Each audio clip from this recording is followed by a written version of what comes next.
چلیے بسم اللہ الرحمن الرحیم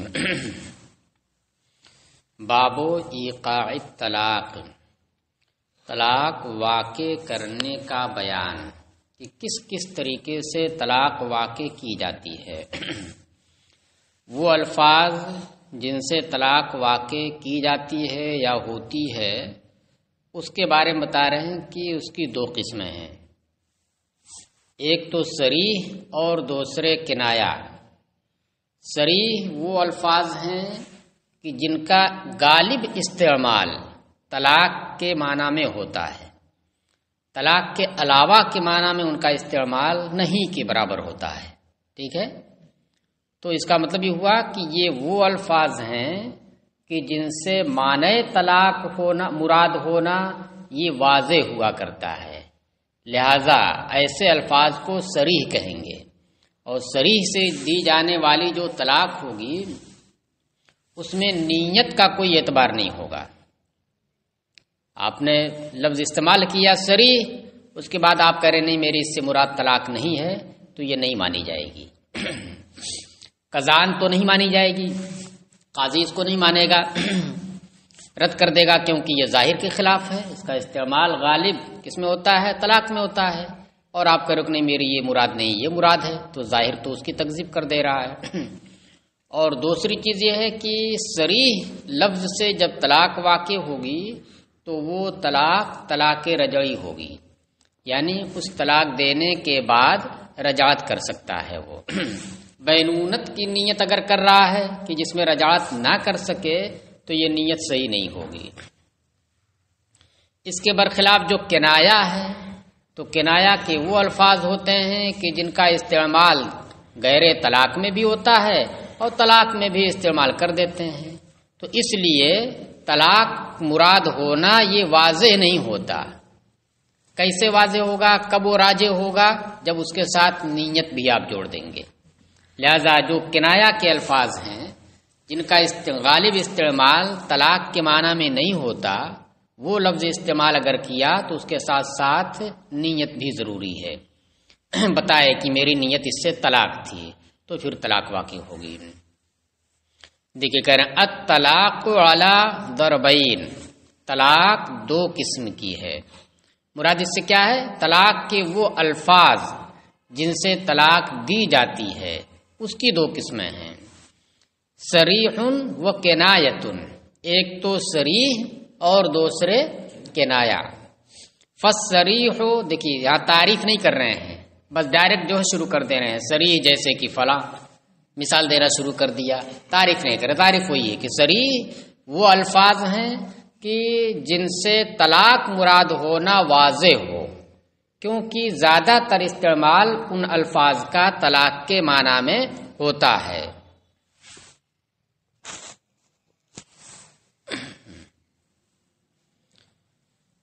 ہاں، تو ایک صریح ہے اور دوسرے کنایا ہے۔ فالصریح ہو تو تعریف نہیں کی، تعریف وہی ہے نا، یہ صریح وہ الفاظ ہیں کہ جن سے طلاق مراد ہونا واضح ہو، کیونکہ ان الفاظ کا استعمال طلاق کے لیے اکثر اور غالب طور پر ہوتا ہے، غیر طلاق میں بہت کم ہوتا ہے۔ اور کنایا وہ ہیں کہ جن کا استعمال دونوں میں ہوتا ہے، اس معنی کے لیے بھی لیتے ہیں، اس معنی کے لیے بھی، دوسرے معنی کے لیے بھی لیتے ہیں۔ فالصریح قولہ انت طالق، تو صریح شوہر کا یہ قول ہے، انت طالق و مطلقۃ و طلقتک، انت طالق کہے یا انت مطلقۃ کہے یا فعل استعمال کر دے طلقتک، فہذا یقع بہ الطلاق الرجعی، تو اس سے طلاق رجعی واقع ہوگی۔ لأن هذه الالفاظ تستعمل فی الطلاق، کیونکہ ان الفاظ کا استعمال طلاق کے معنی میں کیا جاتا ہے، ولا تستعمل فی غیرہ، اور طلاق کے علاوہ کے معنی میں ان کا استعمال نہیں کیا جاتا ہے، عرف میں نہیں کیا جاتا ہے، اگرچہ لغت میں تو ہے لیکن عرف میں نہیں کیا جاتا ہے۔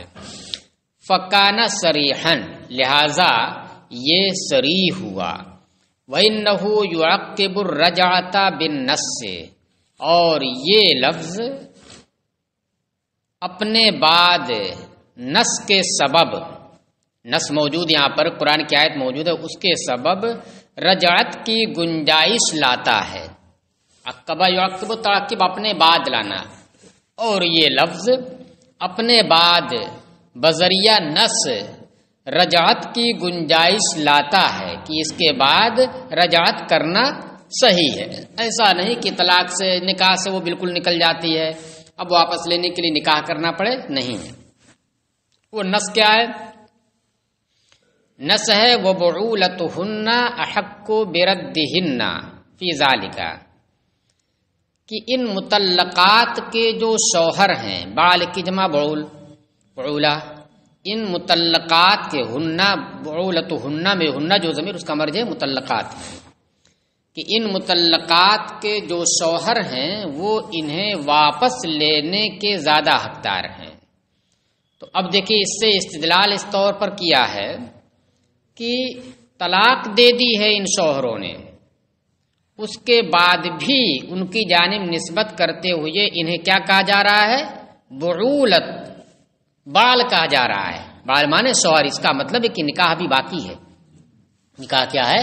باقی ہے، اس وجہ سے بال انہیں کہا جا رہا ہے۔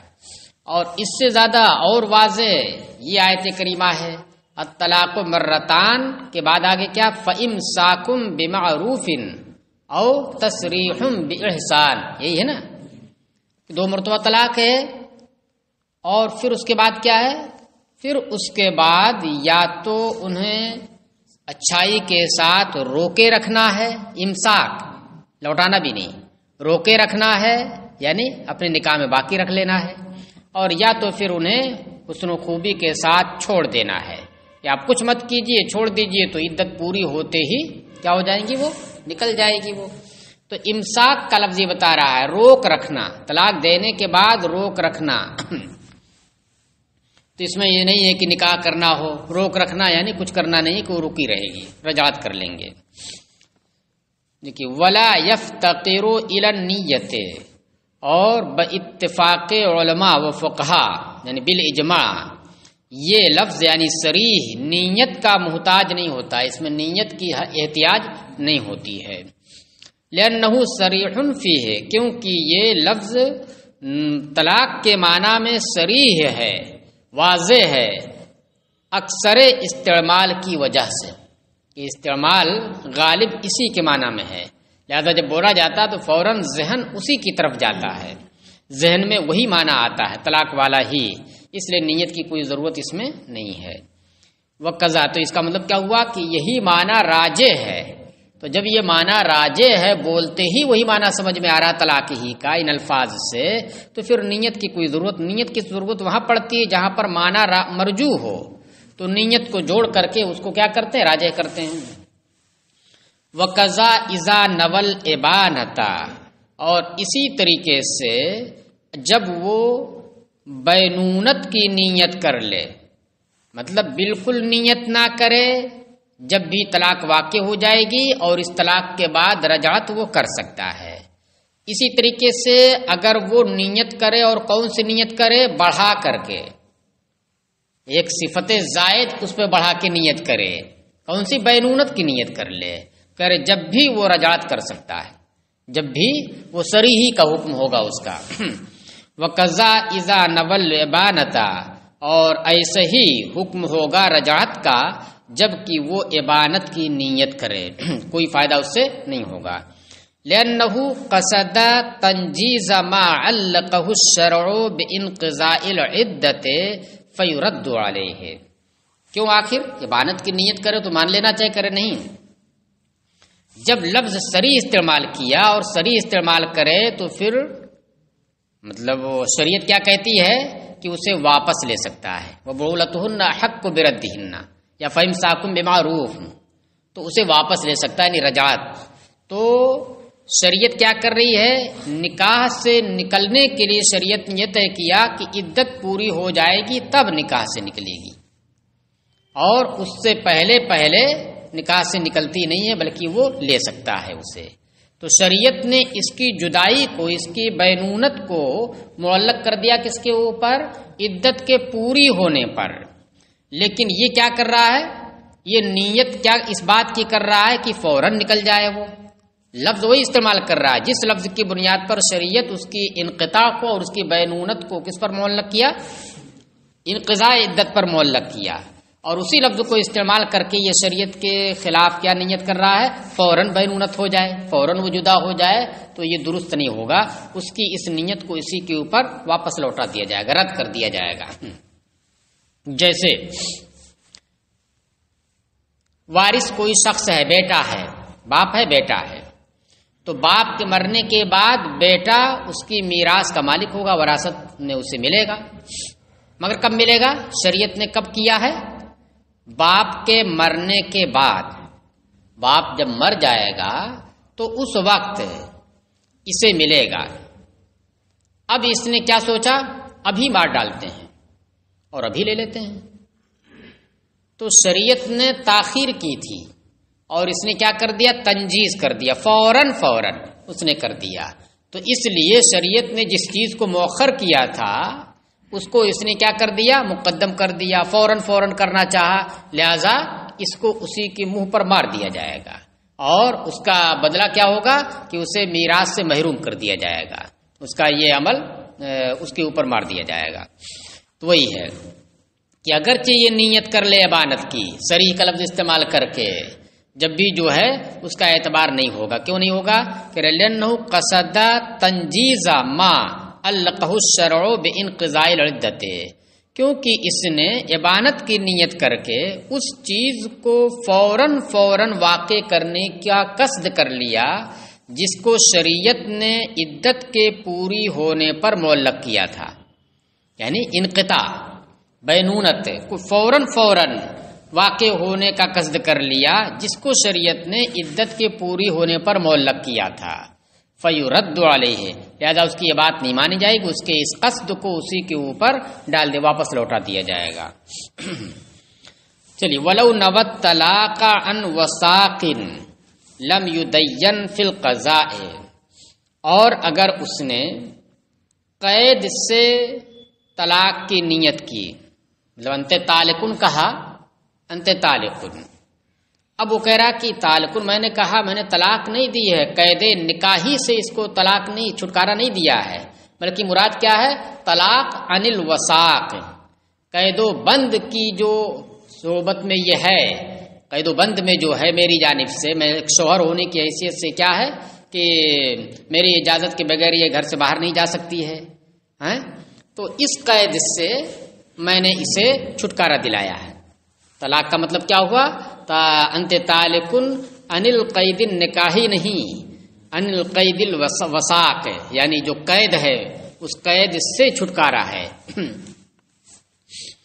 تو یہ کہہ رہا کہ اگر مراد لے رہا ہے تو کہہ رہے لم یدین فی القضاء، تو اس کی تصدیق نہیں کی جائے گی۔ دینا یدین و تجدید مانے تصدیق کرنا، تو قضاء میں یعنی فیصلے میں اس کی تصدیق نہیں کی جائے گی، یعنی قاضی اس کو نہیں مانے گا۔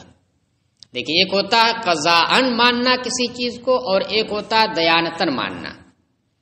تو قضاءً تصدیق کرنے کا مطلب کیا ہوا کہ قاضی بھی اس چیز کو تسلیم کر رہا اور اسی کے مطابق اپنا فیصلہ صادر فرما رہا ہے، اور قضاءً تصدیق نہ کرنا، دیانتاً تصدیق کرنے کا مطلب یہ ہوا کہ قاضی تو تسلیم نہیں کر رہا ہے، لہذا تسلیم نہ کرتے ہوئے اپنا فیصلہ سنائے گا، اور دیانتاً تصدیق کرنے کا مطلب کیا ہوگا اسی صورت میں کہ اس کے اور اللہ کے درمیان جو معاملہ ہے اس میں تصدیق کی جا سکتی ہے، یعنی یہ وہیں پر ہوگا جہاں پر اس کا احتمال ہو جبھی تصدیق کی جا سکتی ہے۔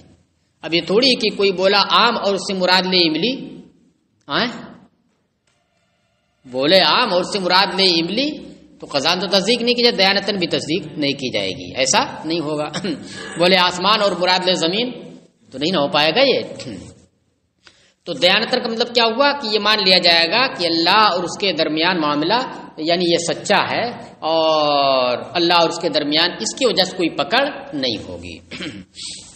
لیکن یہاں پر تو زندگی گزارنے کے لیے قاضی کی قضا کی ضرورت ہے، وہ جیسا فیصلہ کرے گا ویسی زندگی گزارنی اسے۔ کیا عام املی دو الگ لفظ ہیں لیکن یہ طلاق سے تو ایک ہی لفظ ہے. نہیں میں یہ کہہ رہا ہوں کہ ایک ہے قضاءً تصدیق کرنا، کوئی لفظ ہے اس کو بول کر کے ایک دوسرا معنی مراد لیا اس نے عام سے ہٹ کر کے، تو ایک ہوتا ہے کہ قضاءً تصدیق نہیں کی جائے گی، یعنی قاضی جو ہے نہیں مانے گا اس کو، لیکن دیانتاً تصدیق کی جائے گی، یعنی یہ مانا جائے گا کہ اللہ اور اس کے درمیان یہ جھوٹ نہیں ہے، صحیح ہے، یہ گرفت اس کی اللہ کے ہاں نہیں ہوگی. تو اس پر میں نے یہ کہا عام کا سیزن آتا ہے تو قتل عام شروع. ارے تم کہاں چلے جاتے ہاں چلیے وہ سب دوسری چیزیں ہوتی ہیں. میرا کہنے کا مطلب یہ ہے کہ جہاں پر قضاءً تصدیق نہیں کی جا رہی ہے مگر دیانتاً تصدیق کی جا رہی ہے تو وہاں پر کچھ تعلق ہونا چاہیے، مناسبت ہونی چاہیے، اور اگر بالکل مناسبت نہیں ہے تو وہاں پر دیانتاً بھی تصدیق نہیں کی جائے گی، یہ مطلب ہے.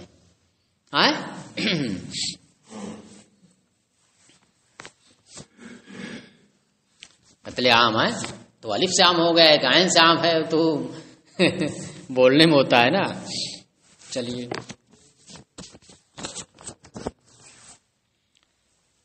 تو جیسے آپ ہے، آپ پارٹی ایک ہے تو الف سے آپ بولیے، آپ مانے تم ہوتا ہے، اور وہ جو اس کا مخفف ہے وہ آپ ہے، عین سے ہے عام آدمی پارٹی. اچھا کہہ رہے ولو نوت طلاقہ، اور اگر اس نے وساق واو کے فتحے کے ساتھ یہ فصیح ہے اور افصاح ہے اور کسرے کے ساتھ بھی آتا وساق جس کے معنی قید ہوتا ہے، تو وہ بولا انت تعلقن، اب بعد میں کیا کہہ رہا ہے کہ میری نیت جو ہے نکاح ختم کرنا نہیں ہے، نکاح سے چھٹکارا دینا نہیں ہے بلکہ قید سے چھٹکارا دینا ہے. کہہ رہے ہیں لم یدین فی القضاء، تو قضاء میں فیصلے میں اس کی تصدیق نہیں، قاضی اس کو نہیں مانے گا، اس کو نہ مانتے ہوئے فیصلہ صادق کرے گا کہ نہیں طلاق ہو گئی. ٹھیک ہے، لأنہ خلاف الظاہر، کیونکہ یہ ظاہر کے خلاف ہے، ظاہر کے خلاف رہے گا تو اس کی نیت معتبر نہیں مانے گا قاضی. وَيُدَيَّنُ فِيمَا بَيْنَهُ وَبَيْنَ اللَّهِ تَعَالَى، اور اس کے اور اللہ کے درمیان تصدیق کی جائے گی لیکن فیصلہ اس کے مطابق نہیں ہوگا. کیوں؟ اس کے اور اللہ کے درمیان تصدیق کی جائے گی یعنی مانا جائے گا کہ یہ صحیح بول رہا ہے لیکن فیصلہ نہیں ہوگا. وہ کہہ رہے لأنه يحتمله، اس لیے کہ یہ لفظ اس کا احتمال رکھتا ہے، طلاق عن النکاح، طلاق عن الوساق، کیونکہ طلاق کا معنی ہوتا ہے کیا ہے؟ چھٹکارا. طلاق کا معنی چھٹکارا. اسی سے آپ پڑھتے ہیں طلیق الوجہ، طلیق الوجہ. تو طلیق الوجہ کسے کہتے ہیں؟ حسمخ کو. اور ایک ہوتا ہے انقباض وجہ، اس کے معنی ہوتا ہے سکوڑ کے رکھنا، ایسے آدمی کرتا ہے نا، ناراض رہتا ہے ایسے بالکل سکوڑے رہتا ہے، تو یہ طلاقت وجہ کے خلاف ہے. طلاقت وجہ میں کیا ہوتا ہے؟ چھوڑ دیتا ہے، گلاب کے پھول کی طریقے سے کھل جاتا ہے، تو اس میں چھوڑنے کا معنی پایا جاتا ہے. ممتحن نے ہم سے یہی سوال کیا تھا غالباً مسلم شریف کے اس میں امتحان میں، مولانا سلطان رحمۃ اللہ علیہ نے سوال کیا تھا ہم سے. پہلے ہمارے ساتھی سوال کیا تو وہ نہیں بتا پایا، اور پھر ہم سے سوال کیا کہ بتائیے طلاق بھی آتا ہے اور طلیق الوجہ آتا ہے، دونوں میں کیا مناسبت ہے؟ تو الحمدللہ میں نے بتا دیا تھا، آج بھی مجھے یاد ہے. چلیے تو اب ہے چھوڑنا، تو اب ایک ہے استعمال کس کے لیے ہو رہا ہے؟ نکاح سے اس کو الگ کرنا، کسی اور سے بھی آپ جوڑ سکتے ہیں. تو احتمال ہے اس بات کا کہ طلاق عن الوساق کا احتمال، لیکن اس میں استعمال ہوتا نہیں ہے، اکثر استعمال اس میں ہوتا، اس لیے قاضی نہیں سنے گا اس کی بات، لیکن احتمال ہے اس کا. اس لیے اگر یہ کہہ رہا ہے کہ نہیں میری نیت یہ تھی تو دیانتاً مان لیا جائے گا. ہاں اگر اس کا احتمال بھی نہ رکھے تب دیانتاً بھی نہیں مانا جائے گا. جیسے کہ آپ نے املی کہا اور اس کے بعد کہہ رہے نہیں میری مراد اس سے عام ہے. املی کہا تو اب اس میں یہ کہہ سکتا ہے کہ نہیں میری مراد اس سے کیا ہے؟ پکی املی ہے یا املی کا بیج ہے، تو ہے مناسبت اس میں، املی کہیں نہ کہیں سے آ رہی ہے لیکن عام کوئی مناسبت نہیں ہے. چلیے کہہ رہے لأن الطلاق لرفع القید وهو غیر مقید بالعمل، کیونکہ طلاق قید کو دور کرنے کے لیے ہے. طلاق کیا ہوتا ہے اس میں؟ کوئی قید ایک خاص قید ہے، وہ کون سی قید ہے؟ قید نکاحی، کہ نکاح کی وجہ سے اب ایک قید ہو گیا، یہ اس کا مالک ہو گیا، وہ اس کی مملوک ہو گئی، تو قید کو دور کرنے کے لیے ہوتا ہے طلاق۔ وہوا غیر مقید بالعمل، اور یہ جو نکاح ہے یہ عمل سے مقید نہیں ہے۔ ارے چھوٹ گیا کیا کوئی؟ ارے ایک صفحہ جو ایک سطر چھوٹ گئی ہے۔ ہاں وہ اصل میں وثاق کی بات چل رہی تھی، اس نے مراد کیا لیا؟ قید سے چھٹکارا۔ کہہ رہے تصدیق نہیں کی جائے گی قضان، کیونکہ ظاہر کے خلاف اس میں استعمال اس کا نہیں ہے۔ وَيُدَيَّنُ فِيمَا بَيْنَهُ، اس کے اور اللہ کے درمیان اس کی تصدیق کی جائے گی کیونکہ اس کا احتمال رکھتا ہے۔ اور اگر وَلَوْ نَوَى بِهِ الطَّلَاقَ عَنِ الْعَمَلِ، اور اگر اس نے طلاق بول کر کے اس سے مراد کیا لیا؟ الطلاق عن العمل، کام سے چھٹکارا۔ کس سے چھٹکارا؟ کام سے چھٹکارا۔ کہہ رہے لم یدین فی القضاء ولا فیما بینہ وبین اللہ تعالی، تو پھر اس کی تصدیق نہ تو قضاء کی جائے گی اور نہ دیانتن کی جائے گی، اللہ اور اس کے درمیان بھی نہیں کی جائے گی۔ کیوں؟ کہہ رہے لأن الطلاق لرفع القید، کیونکہ طلاق یہ کس کے لیے ہے؟ قید کو دور کرنے کے لیے۔ کوئی قید ہو، اس قید کو ختم کرنے کے لیے طلاق کا لفظ ہے، قید نکاحی۔ وہوا غیر مقید بالعمل، اور دوسرے نسخے میں یہاں پر آیا وہیا غیر مقیدۃ بالعمل، وہیا غیر مقیدۃ بالعمل۔ چلیے تو اس اعتبار سے کیا ہو جائے گا؟ اور یہ عورت جس کے لیے یہ لفظ استعمال کیا اس نے، اور مراد کیا لے رہا ہے؟ طلاق عن العمل، کام سے چھٹکارا۔ تو کہہ رہے ہیں کہ اور عورت عمل کے ساتھ مقید ہے ہی نہیں۔ بھئی نکاح کیا تو کیا اس نکاح میں اس کے اوپر روٹی بنانا ہے؟ آپ نے ذمہ داری لی ہے کیا؟ مہر کے ساتھ ساتھ نان و نفقہ بھی رہے گا، نان بھی دینا، آٹا نہیں دینا ہے، چلیے روٹی اسے کھلانی ہے۔ چلیے تو کام کے ساتھ یہ مقید نہیں ہے یہ عورت، یہ کب ہوگا؟ جب وہ صحیح نسخہ لیں گے وہیا غیر مقیدۃ بالعمل، اور اگر وہوا کو لیتے ہیں تو پھر آپ اسی قید ہی کو کہہ سکتے ہیں جو قید نکاحی ہے۔ نکاح سے جو قید بنی ہے وہ قید عمل کے ساتھ مقید نہیں، اس میں عمل کی قید نہیں ہے۔ تو جب عمل کی قید ہی نہیں ہے، اب وہ لفظ بول کر کے یہ مراد لے رہا جو ہے ہی نہیں، تو تصدیق نہیں کی جائے گی۔ وہی چیز نہ اسی میں تصدیق کی جا سکتی ہے کہ جہاں پر اس کا لفظ بولنا سیٹ ہوتا ہو، یہاں پر سیٹ ہی نہیں ہو رہا۔ چلیے وعن ابی حنیفہ، تو یہ ظاہر الروایہ ہے کیا کہ اگر اس نے طلاق بولا اور بعد میں کیا کہہ رہا کہ میری مراد طلاق عن العمل ہے، تو کسی طرح تصدیق نہیں کی جائے گی، نہ قضاء نہ دیانتن۔ لیکن ظاہر الروایہ سے ہٹ کر کے حضرت حسن بن زیاد نے امام صاحب سے روایت کی ہے جو نادر الروایہ ہے، وہ کیا ہے؟ وہ یہ کہ نہیں دیانتن تصدیق کر لی جائے گی۔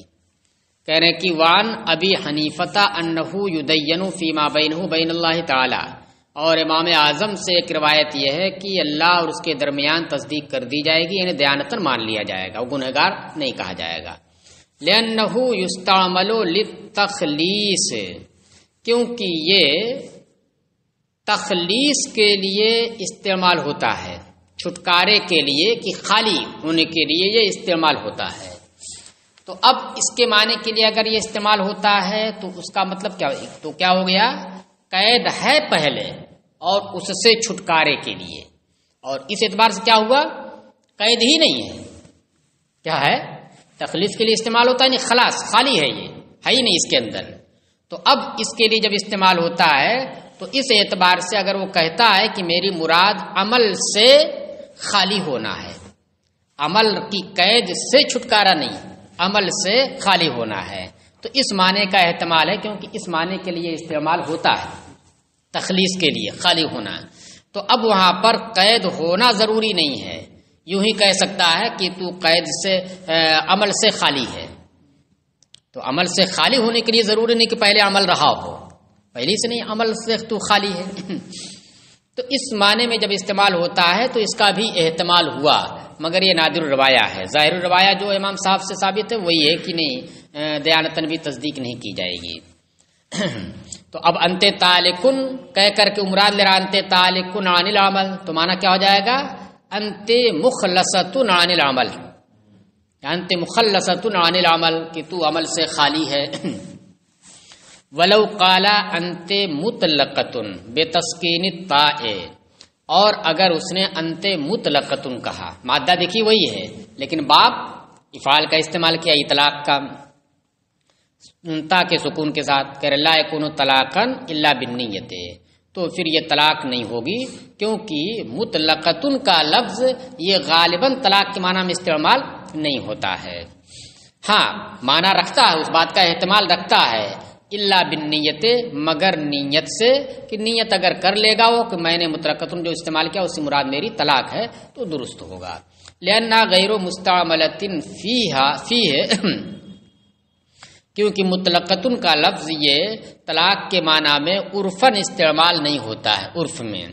فلم یکن صریحا، لہذا یہ صریح نہیں ہوا، اور جب صریح نہیں ہوا تو بغیر نیت کے درست نہیں ہوگا۔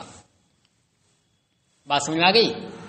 چلیے اب دیکھیے، قال ولا یقع به الا واحدۃ وان نوى اکثر من ذلك، اب ان میں سے کوئی بھی لفظ استعمال کیا، انت طالق، انت مطلقۃ، طلقتک، اس طرح سے، تو کہہ رہے کہ اور اس سے یعنی صریح کے اس لفظ سے ایک ہی طلاق واقع ہوگی، دو بھی نہیں واقع ہوگی، تین بھی نہیں، ایک ہی طلاق واقع ہوگی، اگرچہ وہ اس سے زیادہ کی نیت کرے۔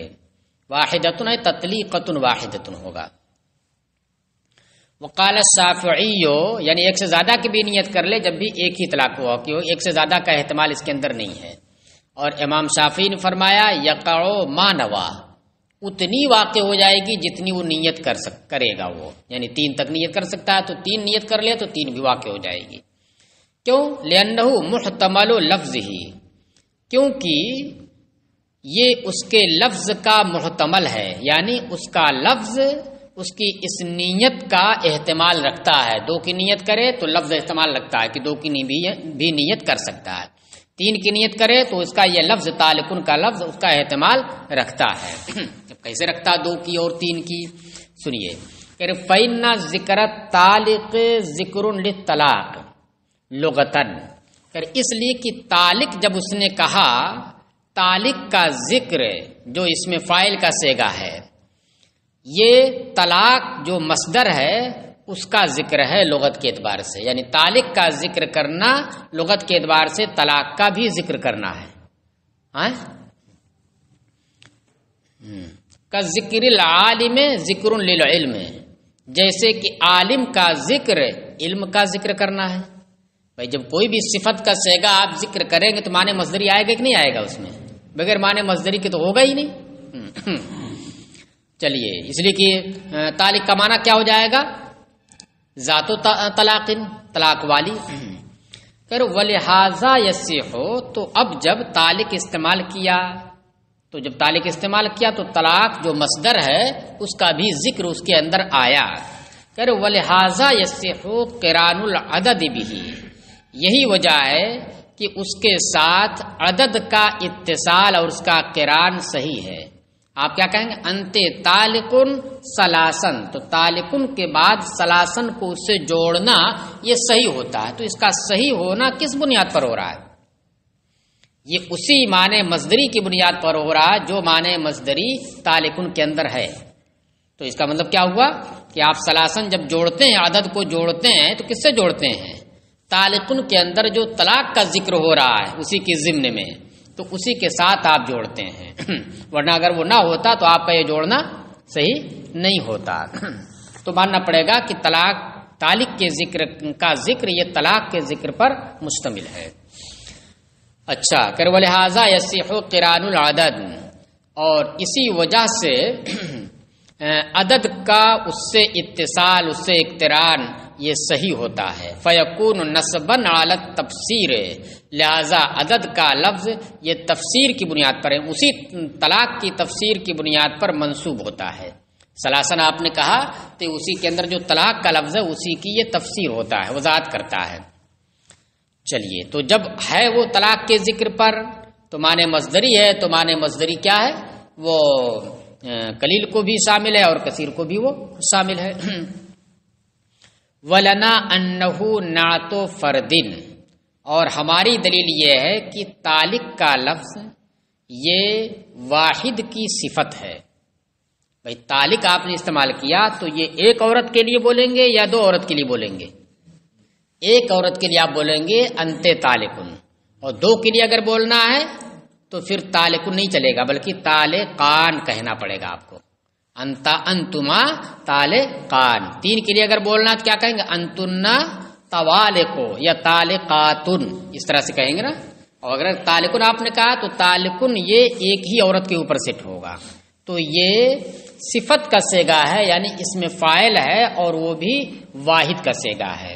ہاں اب چونکہ یہ لفظ ایسا ہے کہ جس کی سیٹنگ عورت ہی پر ہوتی ہے، عورت ہی کے ساتھ یہ خاص ہے، مرد پر تو ہوتا نہیں ہے، تو اس وجہ سے اس میں مذکر استعمال کرے یا مؤنث استعمال کرے کوئی فرق نہیں پڑتا ہے۔ جیسے حائض کا لفظ، حیض عورت کے ساتھ ہے، اناث کے ساتھ خاص ہے، تو حائض بھی کہیں جب بھی درست ہے، وہاں اشتباہ ہی نہیں ہے کہ حائض کہہ دینے سے کوئی سمجھنے والا یہ سمجھ جائے کہ کسی مرد کو حیض والا بنا دیا اس نے، نہیں۔ تو یہ ہوا واحد کی یہ صفت ہوئی طالقن کا لفظ۔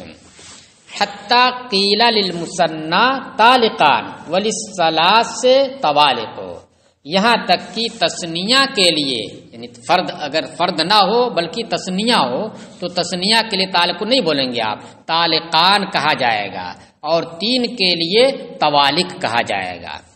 فلا يحتمل العدد، اس لیے یہ عدد کا احتمال نہیں رکھے گا، عدد کا احتمال یہ نہیں رکھے گا۔ لأنہ ضدہ، کیونکہ یہ لفظ جو فرد ہے، فرد کی صفت ہے، یہ عدد کی ضد ہے۔ مطلب عدد کا مطلب کیا ہو گیا؟ ایک سے زیادہ۔ ایک کے لیے کیا کہا؟ فرد، اور اس کے بعد دو ہے، تین ہے، یہ سب کے سب کیا کہیں گے؟ اس کو عدد کہیں گے۔ تو اسی کو کہہ رہے ہیں کہ فلا یحتمل، چونکہ یہ واحد کی صفت ہے طالقن، اور واحد کی صفت ایسی ہے کہ واحد ہی کے لیے اس کا استعمال ہوتا ہے، اس کے اندر عدد کا احتمال نہیں ہے کہ طالقن آپ استعمال کرو اور دو عورت کو طلاق دیں یا تین عورت کو طلاق دیں، اس لفظ سے نہیں ہوگا نا، الگ الگ آپ اس کو استعمال کیجیے، الگ الگ وہ دوسری بات ہوگی۔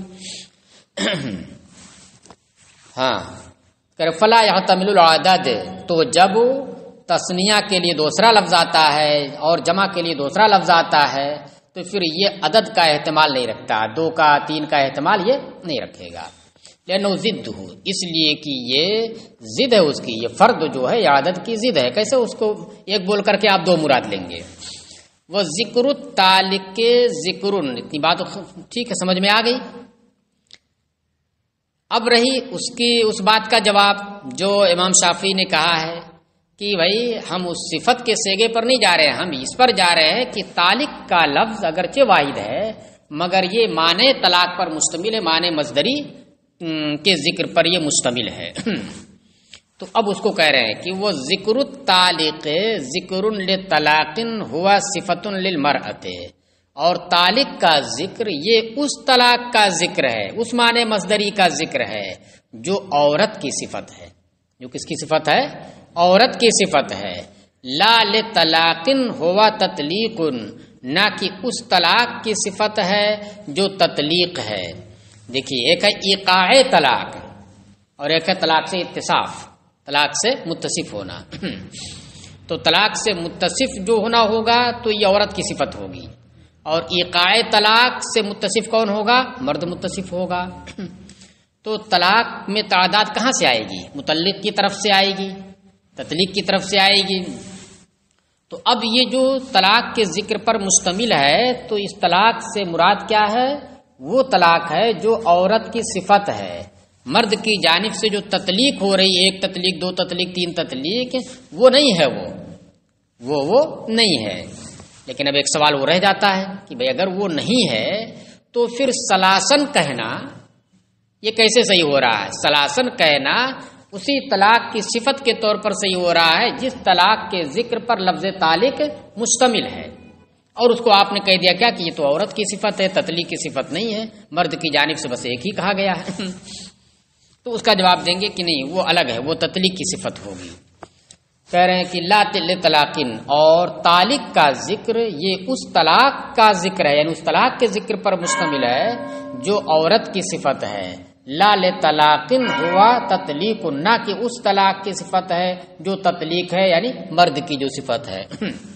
ایقاع طلاق، اب روایت کی عدد کیسے آتا ہے وہ؟ کہہ رہے والعدد، ثلاثن کیسے استعمال کر دیتے ہیں طالق ان کے بعد؟ کہہ رہے والعدد الذی یقترن بہ، اور وہ عدد جو اس طالقن سے ملا ہوا ہوتا ہے، انت طالقن ثلاثن یا اثنین، اس طرح سے، اور وہ عدد جو اس لفظ سے یعنی طالقن کے لفظ سے ملا ہوا ہوتا ہے، کہہ رہے نعت لمصدر محذوف، تو یہ اس مصدر محذوف کی صفت ہوتا ہے۔ اس کس کی صفت ہوتا ہے؟ مصدر محذوف کی صفت ہوتا ہے۔ معناہ طلاقن ثلاثن، اس کا معنی طلاقن ثلاثن ہوتا ہے۔ عورت کی جو صفت ہے اس کی صفت کے طور پر نہیں استعمال ہوتا ہے یہ، بلکہ مرد کی جانب سے جو تطلیق ہوتی ہے وہ ہوتا ہے، تو مصدر محذوف ہوتا ہے۔ اور طالقن کے اندر جو طلاق کا ذکر ہے وہ محذوف نہیں ہے، وہ کیا اسی کے ہے، اور وہ کیا ہے؟ واحد کے لیے ہے۔ کا قولی کا آتیتہ جزیلا، جیسے کہ تمہارا قول آتیتہ جزیلا، میں نے اسے کثیر دیا، تو کثیر کیا دیا؟ تو جزیلن یہ صفت ہے کس کی؟ عطاءن کی یا اعطاءن کی، تو مصدر محذوف کی یہ صفت ہے۔ جیسے کہ تمہارا قول آتیتہ جزیلن، کہ جزیلن یہ صفت بن کر کے آیا منصوب ہو کر کے، تو یہ کس کی صفت ہے؟ کہہ رہے اے اعطاءن جزیلن، میں نے اسے دیا خوب دیا۔